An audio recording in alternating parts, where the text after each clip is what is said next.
Yay tətilinizi kosmosda keçirmək istəyərdiniz? 2026-cı ildə kosmosa səyahət ucuzlaşa bilər.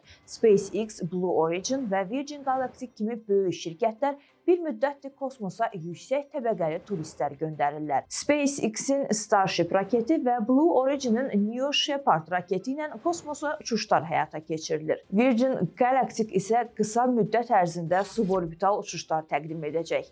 Hazırda kosmos turizmi çox baha olsa da 2026-cı ildən sonra qiymətlərin aşağı düşməsi gözlənilir. Hazırda Virgin Galactic-in suborbital uçuşları təxminən $450.000 civarındadır. SpaceX-in Starship raketi ilə tam orbital uçuş $500.000 və daha yüksəkdir. Ancaq 2026-cı ildən sonra kosmos turizmi daha çox insana əl çatan olacaq.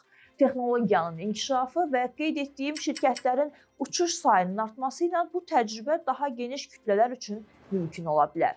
Kosmos turizmi 2026-cı ildə həyatımıza daxil olacaq və növbəti tətilimizi kosmosda keçirmək daha yaxın olacaq.